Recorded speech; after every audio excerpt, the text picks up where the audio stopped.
Have you ever walked away from a conversation feeling strangely guilty, confused, or drained, yet you can't quite explain why? Maybe someone said all the right words, smiled in all the right ways, but deep down you sensed something was off. You replay their tone, their phrasing, their sudden mood shifts, and a small voice inside whispers, "You've been played." But by then, the damage is already done. That's not just intuition, that's your inner reason. The part of you the Stoics called hegemonikon, your ruling faculty, sending an alarm. And if you ignore it long enough, you begin to believe the lie that manipulation is just part of life. That being controlled, gaslit, or guilted is normal, but it's not. Not if you value your mind, not if you value your freedom, and certainly not if you value truth. The Stoics lived in a world filled with power games, deceit, and emotional politics. Sound familiar? From the Roman courts of Nero to the slave markets of Epictetus's youth, manipulation was everywhere. But unlike most people, the Stoics weren't fooled. They saw manipulation for what it was, an attack not on the body, but on the soul. A quiet theft of your judgment, your perception, your peace.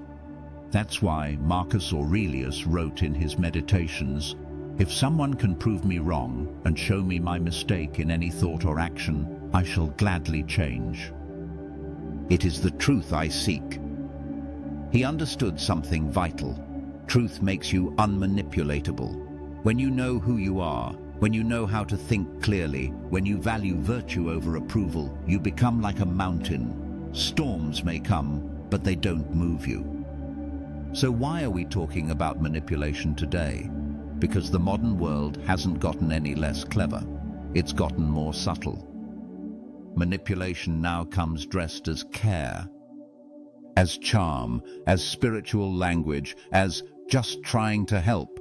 And if you don't know the signs, you'll spend years stuck in loops that drain your energy, corrode your confidence, and confuse your sense of reality. But here's the good news. Manipulation only works on the unaware. The moment you begin to see it, really see it, you take your power back. You stop reacting, you start observing, and eventually you begin responding with wisdom, not emotion. That is the Stoic way, not repression, not cold detachment, but clear-eyed awareness, courageous self-possession, the ability to walk into any situation and remain free in your mind, no matter what pressures surround you. In this video, we're going to break it all down. We'll uncover the 7 most common tactics manipulators use, and more importantly, how to recognize them before they work on you. We'll look at what the Stoics taught about clarity, self-mastery, and emotional sovereignty. We'll talk about how to spot manipulation in relationships, in work, in family, and in yourself. Yes, even in yourself, because the first battle is always internal. This isn't about being paranoid, it's about being prepared. It's not about labeling everyone as toxic. It's about training your perception to see what's real and choosing how to respond with virtue and strength. Because once you can do that, no one can twist you, guilt you, or drag you into emotional confusion. You'll still have empathy. You'll still have compassion, but you'll also have boundaries, you'll also have backbone. And most importantly, you'll have peace. So whether you've been manipulated in the past or you're sensing subtle control in your life right now, this video is for you. This is your map back to clarity, back to strength, back to that unshakable core the Stoics called freedom. Not freedom from others, but freedom from illusion. You're not here to be controlled. You're here to live in truth. Let's begin. Let's start at the root. Before we can defend ourselves against manipulation, we need to understand what it actually is and how it begins. This isn't about villainizing others or becoming cynical. It's about seeing clearly. And clarity starts with understanding human nature, your own and everyone else's.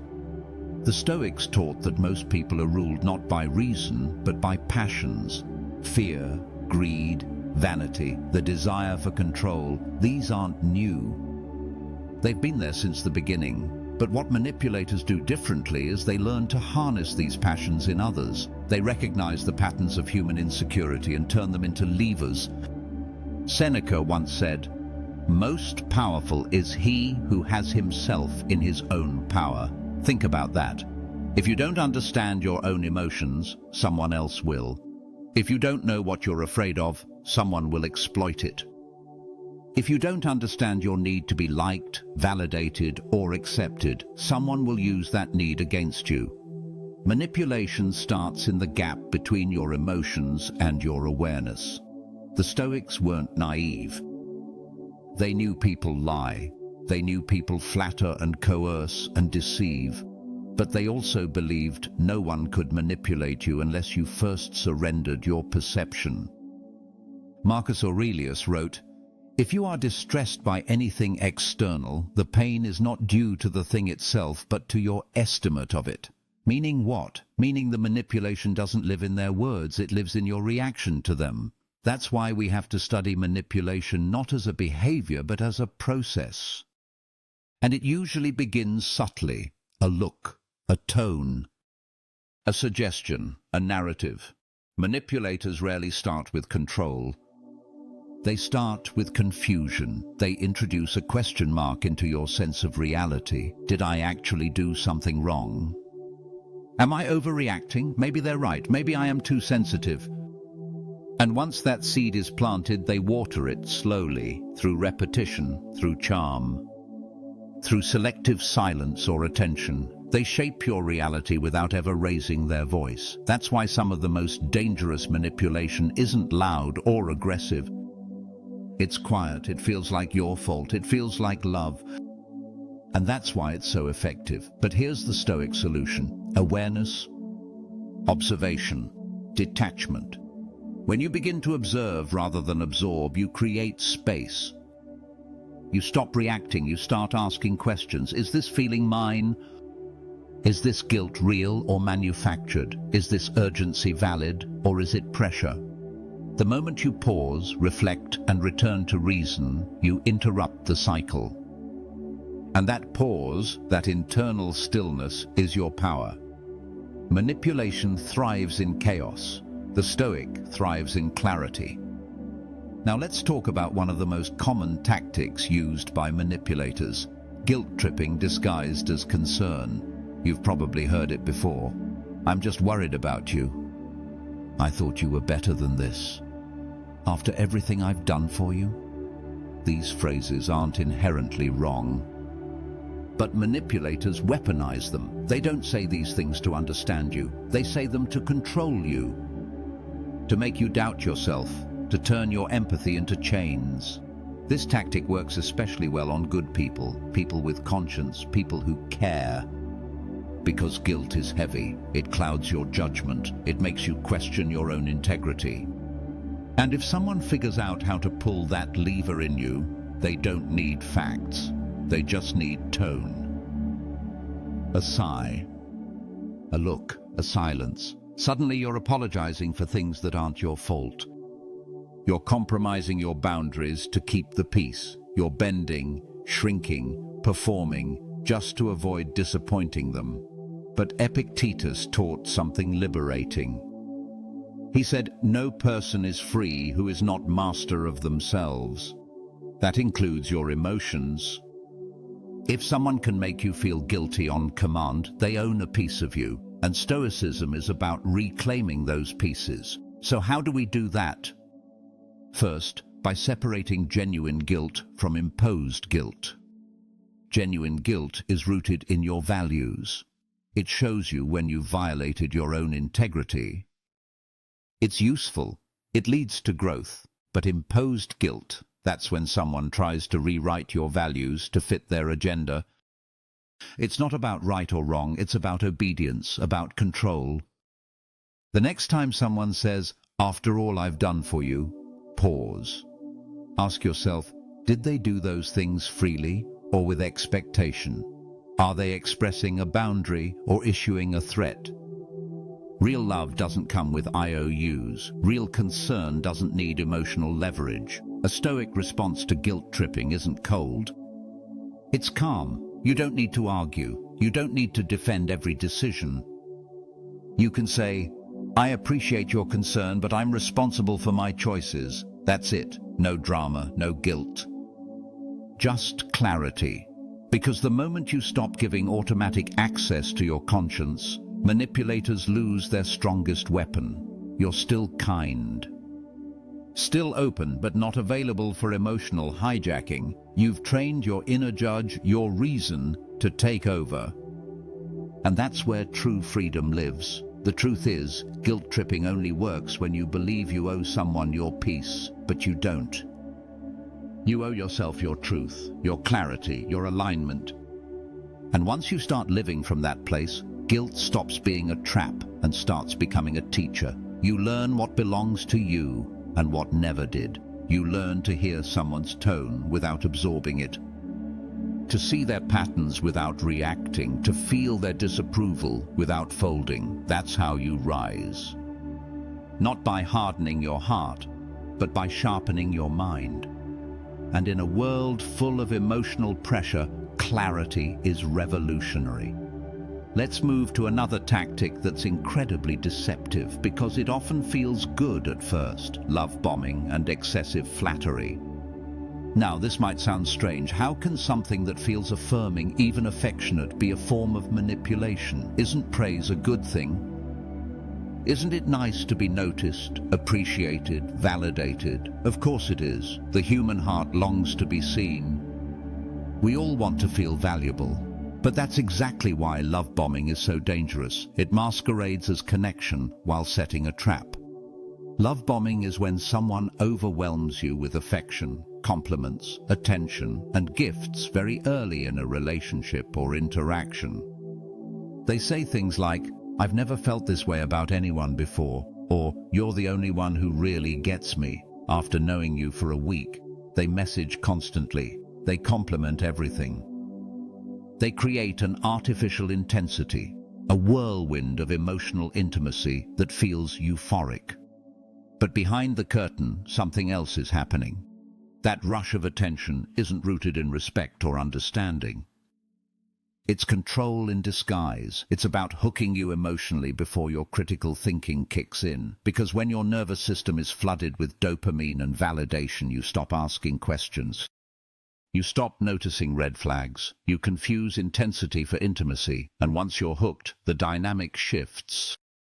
The flattery fades. The affection becomes conditional. The pressure sets in. Now that they've made you feel special, they make you afraid of losing it. The Stoics would see this clearly. They weren't against love, they were against dependence. They warned that anything that owns your peace owns your power. Epictetus said, "If you want to be free, then wish not for things to happen as you wish, but for things to happen as they do." Meaning, don't get seduced by emotional highs. Don't build your self-worth on someone else's admiration. Because if they can give it that easily, they can take it just as quickly. So how do you recognize love bombing before it sinks in?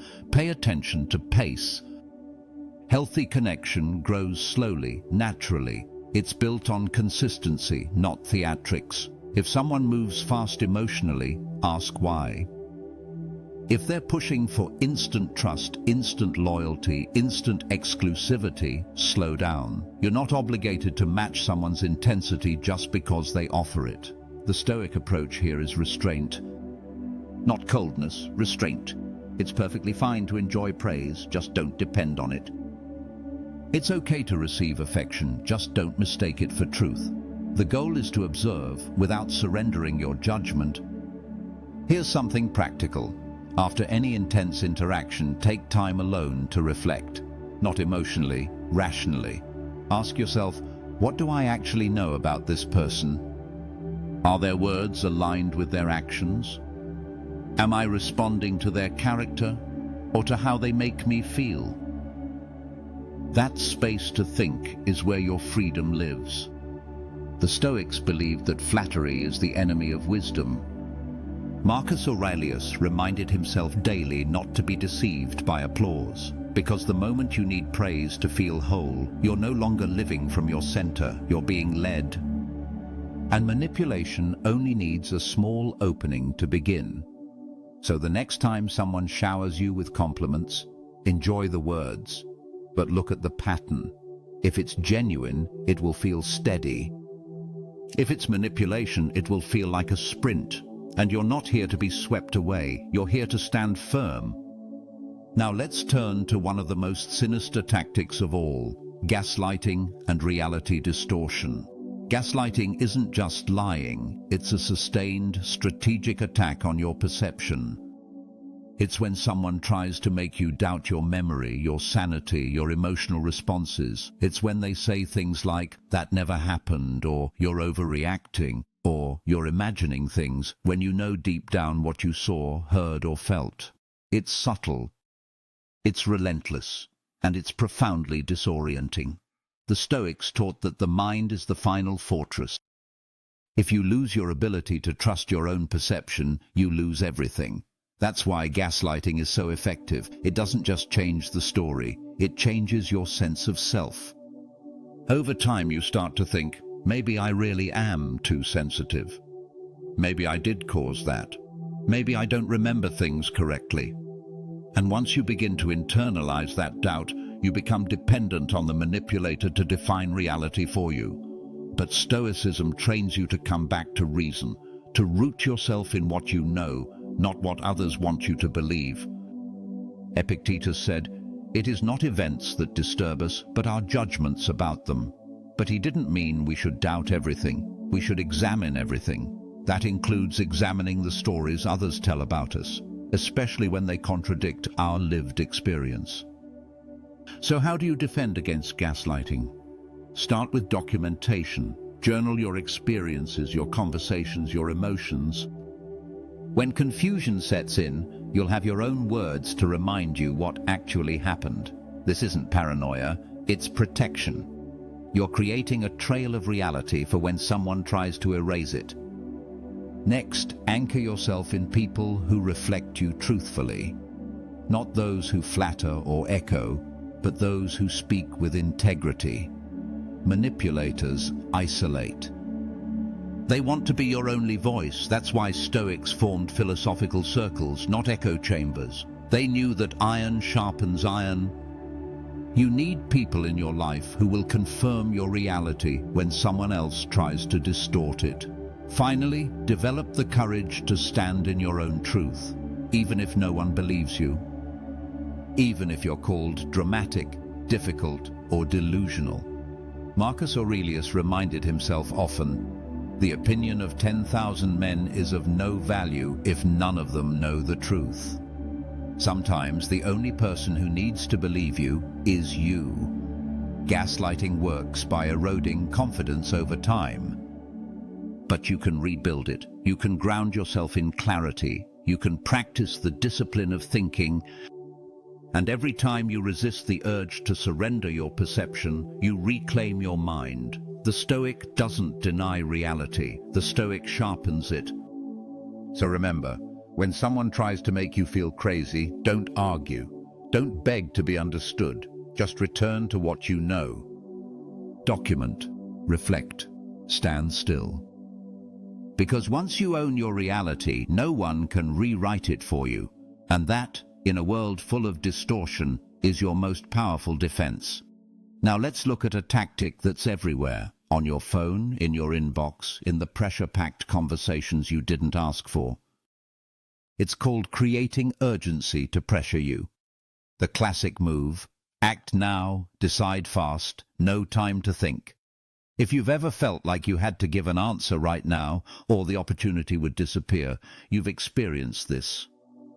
This tactic works because it taps into one of our deepest fears, missing out, losing a deal, losing a person, losing a chance. The manipulator counts on that fear, and they know you're more likely to say yes to something when you're afraid of what happens if you say no. They create a false clock, a countdown, a pressure cooker. And inside that artificial urgency, your judgment shrinks. Stoicism teaches us to beware of anything that demands speed at the cost of clarity.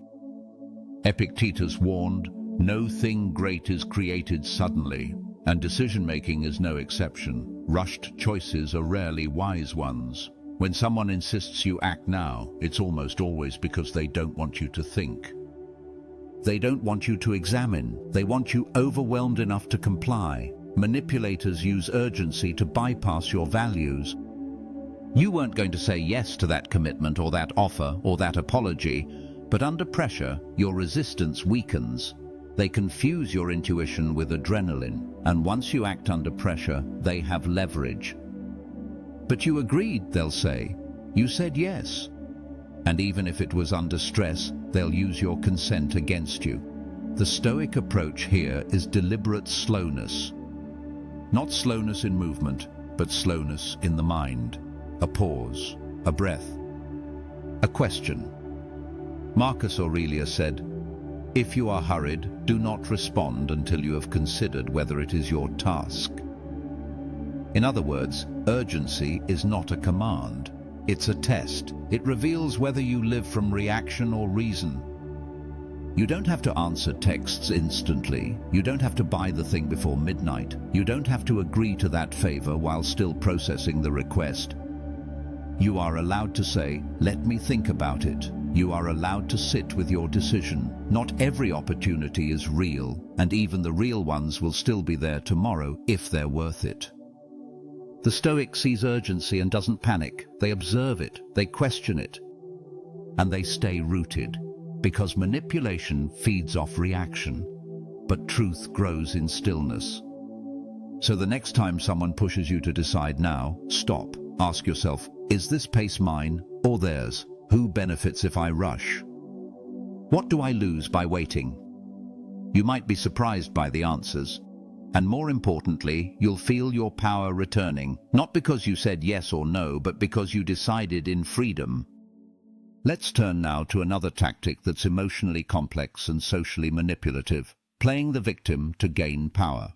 This one's especially tricky because compassion is a virtue, caring is good. Empathy is good, but like any good thing, it can be twisted. When someone repeatedly frames themselves as the victim in every scenario, always misunderstood, always wronged, always suffering, it often has less to do with healing and more to do with control. A manipulator playing the victim doesn't want help, they want leverage. Their suffering becomes currency. They use it to excuse their behavior, avoid responsibility, or gain sympathy that silences your boundaries. You bring up a valid concern and suddenly you're hurting them. You talk about your feelings and now they're the one in tears. You ask for space and they say, "I guess I'm just a burden." It's exhausting and confusing because you care. You don't want to be cold. But the Stoics would tell you, compassion does not mean compliance. Seneca taught that while we should serve others with kindness, we should never be ruled by emotional blackmail. Real compassion isn't about letting someone manipulate you through suffering. It's about seeing their pain clearly without handing over your judgment. So how do you know when someone's playing the victim versus expressing genuine hurt? Watch the patterns. Everyone goes through hardship, but manipulators recycle their pain. It becomes their identity. They don't seek resolution, they seek attention. And anyone who threatens their narrative becomes the enemy. The Stoic response. Grounded empathy. You can say, "I hear that you're in pain," while still holding your line. You can care without capitulating. You can support without sacrificing your sanity. Here's a key Stoic practice. Reflect on whether your compassion is costing you clarity. Are you silencing yourself so someone else can feel comfortable? Are you walking on eggshells to avoid triggering their sadness? Are you assuming guilt just to keep the peace? If so, it's time to realign. You don't have to disprove their pain. You just have to remember yours matters too. The Stoics believed in balance, in logos, in order. And when a relationship becomes a one-way flow of guilt and rescue, it's out of order. Real victims need support, not enablers. They grow, they heal. They take responsibility, but those who weaponize victimhood resist growth, because the status of being wronged gives them power, and power, once tasted, is hard to let go of. So stay kind, but stay alert. Don't confuse feeling sorry for someone with being responsible for them.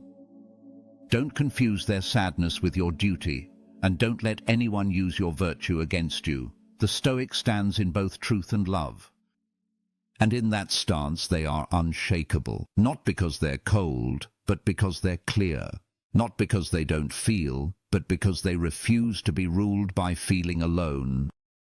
Remember, your compassion is a gift. Don't give it to those who use it to bind you. Give it to those who are ready to heal with it.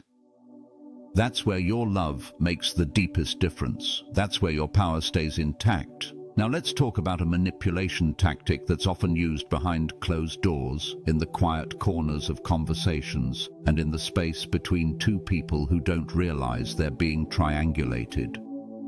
It's called divide and conquer, or triangulation. This is when a manipulator brings in a third party, real or imagined, to gain control over you. Instead of addressing issues directly, they create confusion, competition, or division between people. They say things like, "Everyone else agrees with me," or "I just wish you could be more like her," or "He told me you were the problem." It creates insecurity, isolation, distrust. The purpose of triangulation isn't communication, it's control. The manipulator wants to destabilize your relationships so you feel dependent on them for the truth. They want to be the center of the web. They want to filter the flow of information, so they compare you to others. They withhold details. They pit people against each other, then sit back and watch. From a Stoic point of view, this is chaos, not just interpersonal chaos, but inner chaos. And Stoicism is about order, integrity, simplicity. The Stoics believed that relationships must be governed by reason, not rumor, by directness, not drama. That's why Epictetus urged us to speak only of what we know and to avoid gossip as we would a disease. Because gossip corrupts perception, it clouds judgment, it manipulates by distortion. Triangulation thrives when communication is indirect, so the antidote is clarity. Go to the source. Ask directly. If someone says, "They said this about you," pause and ask, "Why are you telling me that? And did you ask them directly?" Most triangulators will stammer, deflect, or guilt you.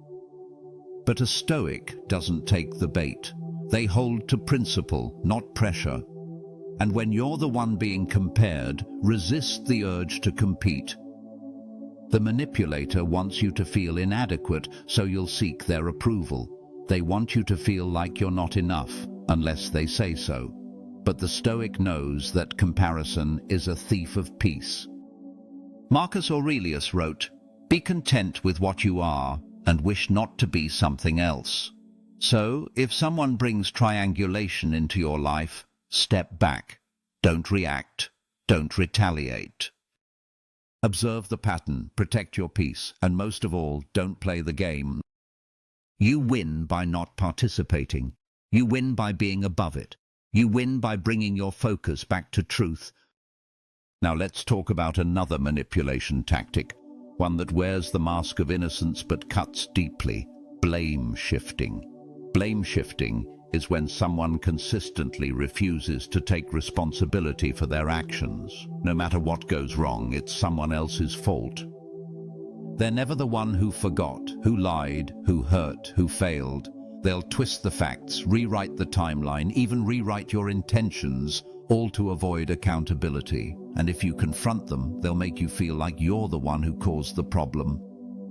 Blame shifting is psychological judo. It uses your own logic, your own empathy, your own emotional investment against you. And the longer you're in the dynamic, the more exhausted you become, because you're constantly defending reality, constantly explaining, constantly proving that the sky is blue. But the Stoics had a better way. They knew that the wise person owns what is theirs, and only what is theirs. Seneca said, "A guilty person is the first to accuse." In other words, blame is often projection. The one who rushes to blame is often the one who carries it. So when someone shifts blame, don't get pulled into the spiral. You don't need to convince them. You don't need to beg them to see your side. You only need to stay aligned with truth. The Stoic doesn't waste energy on blame games. They stay rooted in responsibility. Responsibility is the cornerstone of Stoic ethics. It's how you keep your freedom. You acknowledge what's yours and you release what isn't. If you made a mistake, you own it. If you didn't, you don't. Simple, direct, clean. Manipulators want murkiness. They want emotional confusion. They want you second-guessing yourself. But when you live by a code, you don't need to argue. Your clarity speaks louder than their denial. Here's something powerful. When blame shifting happens, ask the manipulator calmly, "What part of this do you feel responsible for?" Their response will tell you everything. If they say none, that's your cue. You're not in a conversation, you're in a deflection. And your job isn't to fix them, it's to stay free. The Stoic doesn't chase closure. They don't demand apologies. They choose their peace over being proven right. Because they know the truth lives in actions, not just words. And they know that wasting energy on someone who refuses to be accountable is like pouring water into a broken jar. So here's your Stoic compass. Be responsible, not reactive. Be honest, not defensive. Own your part. Let others own or deny theirs. But don't carry what doesn't belong to you. That's not nobility. That's self-abandonment. And the Stoic never abandons themselves for approval. You are not here to be the scapegoat for someone else's unresolved guilt. You are here to live in truth, with clarity, with courage, and with the quiet power of knowing your integrity is not up for debate. Now let's talk about a tactic that often hides in plain sight. It's called reward and withdrawal. This one's subtle but incredibly effective because it doesn't come with threats or demands. It comes with silence, with absence, with inconsistency. The manipulator gives you attention, affection, praise or approval, but only when you do what they want. It's not about connection, it's about control. They reward you when you comply and withdraw when you don't. And if you don't recognize the pattern, it starts to shape your behavior. You start adjusting yourself, not because it feels right, but because you're afraid of losing the reward. This is how people get conditioned, just like training an animal. It's reinforcement psychology, but wrapped in relationships. Over time, you find yourself walking on eggshells, doing more, being less authentic, just to keep things smooth. You lose touch with your own values because your focus has shifted to keeping the peace, maintaining the connection, avoiding the cold shoulder. The Stoics would see this for what it is, a loss of self-governance. They believed the wise person acts from principle, not pressure. Marcus Aurelius said, "Just that you do the right thing. The rest doesn't matter." In other words, you do what's right because it's right. Not because someone's watching, not because someone might praise you, and certainly not because you're afraid of being punished by their silence. When someone uses reward and withdrawal, it reveals that their love, or loyalty, or friendship has strings. And when your peace becomes dependent on someone else's approval, you are no longer free. The Stoic is always seeking freedom, not in rebellion, but in virtue. Not in detachment, but in clarity. So what do you do when you recognize this pattern? You stay rooted. You notice when someone's warmth is conditional, you stop chasing the reward. You come back to your center. You remind yourself, I do not exist to be trained, I exist to live in truth. And then you act accordingly. That might mean setting boundaries. That might mean pulling back. That might mean walking away. But whatever it is, it's no longer a reaction. It's a choice. You stop being the puppet and return to being the author of your life. The Stoic doesn't fear the loss of reward because their reward is internal. Peace of mind, integrity, rational thought. And once you live from that place, no one can use silence or affection to manipulate you. You've unplugged from the game.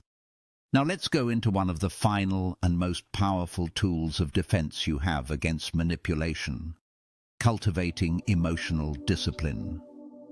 This is the heart of Stoicism, not suppressing emotions, not pretending to be robotic, but training your emotions to follow your reason, not the other way around.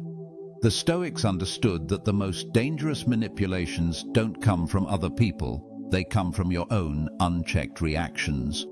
When someone triggers you, it's not their words that hold power, it's your response. When someone tries to guilt trip, gaslight, rush or shame you, the manipulation only sticks if you absorb it. But if you can pause, breathe and examine what's happening inside of you, you've already begun to disarm it. Seneca said, "He is most powerful who has power over himself." That means you don't let anger choose your words. You don't let fear choose your silence. You don't let anxiety choose your path.